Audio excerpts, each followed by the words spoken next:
अगर लिखा हुआ भी आप नहीं मान रहे तो फिर भाड़ में जाओ, ऐसे सनातनियों की जरूरत नहीं है हमें। सब छोड़ चुके थे धर्म कर्म गौरव गुमान ऋषि मुनियों का, फिर संध्या हवन यज्ञ करना सिखला दिया ऋषि दयानंद ने। वेदों का डंका आलम ने बजवा दिया ऋषि दयानंद ने। आदर्श पुरातन शिक्षा का बतला दिया ऋषि दयानंद ने। वेदों का डंका। नमस्ते सभी को। तो पहले जरा ये वीडियो देखिए। मनुस्मृति का जब मैं उदाहरण दे रहा था तो कुछ लोगों ने मुझे उसमें कहा कि वहाँ मास का अर्थ जो है वो मास नहीं है, वहाँ मास का अर्थ है कि वजन का एक भाग जिसको मांशाप कहते हैं। तो मैंने उनके लिए एक श्लोक निकाला है। वो श्लोक में लिखा है, खासतौर पे श्लोक का नंबर जो है वो आप ढूंढ सकते हैं। श्लोक कहता है कि बकरे के मांस से 6 महीने, हाँ। फिर उसके बाद आता है प्रशत मृग के मांस से 7 महीने, ठीक है।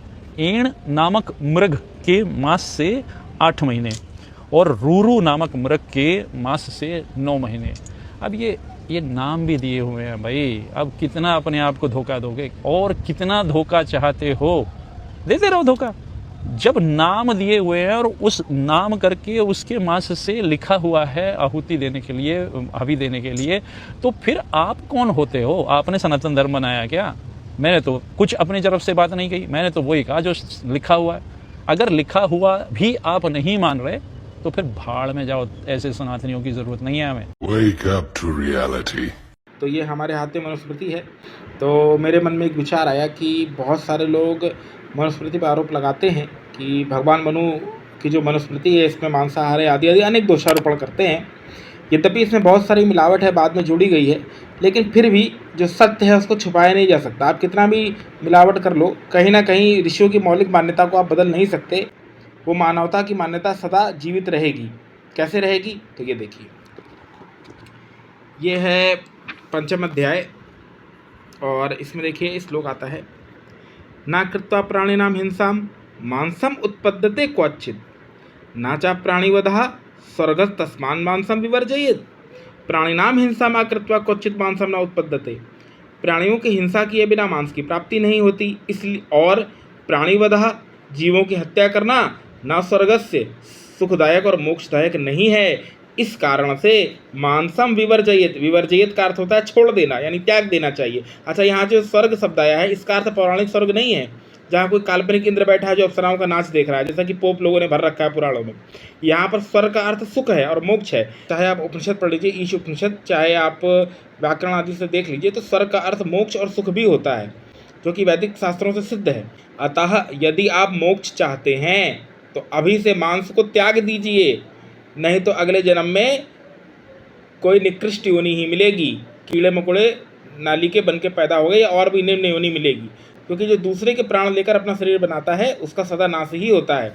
आगे देखिए, अगला श्लोक देखिए, समुत्पत्तिम चा मांसस्य वधबंधौ चा देहिनाम प्रसमीक्ष निवर्ततेत सर्व मांसम भक्षणात्।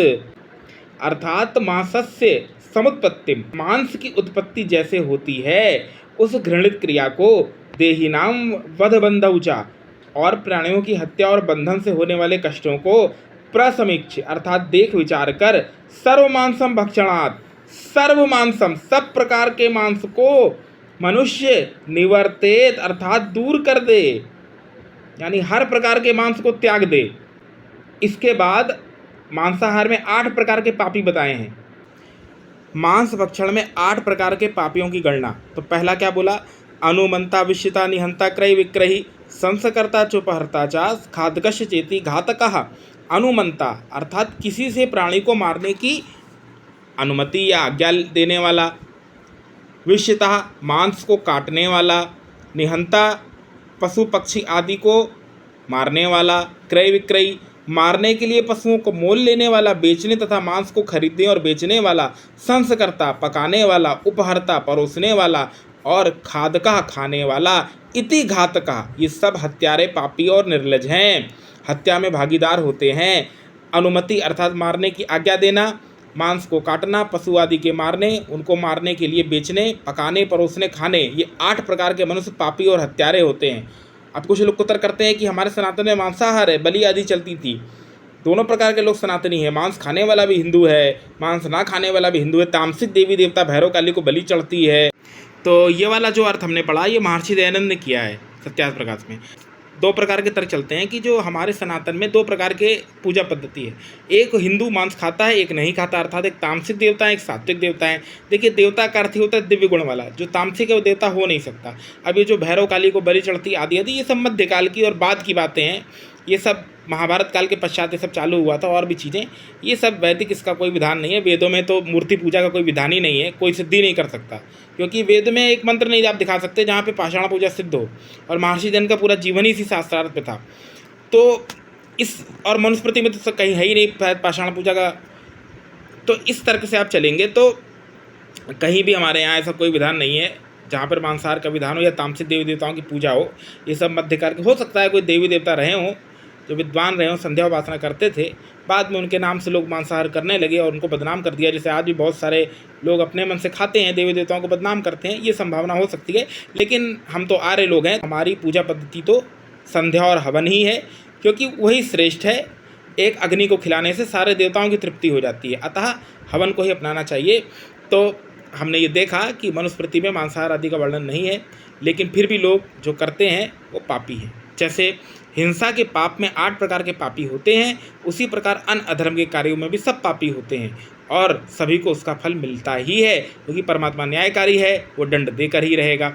अतः यदि अपना जीवन बचाना चाहते हैं तो अभी से मांस को त्याग दें, सोशल मीडिया के चैट जीपीटी के पोप लोगों से दूर रहें, सत्य को धारण करें, सत्यार्थ प्रकाश पढ़ें और वेद से जुड़ें। इति ओम शम।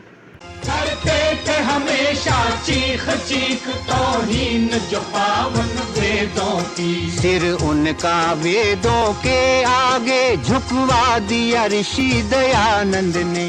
वेदों का डंका आलम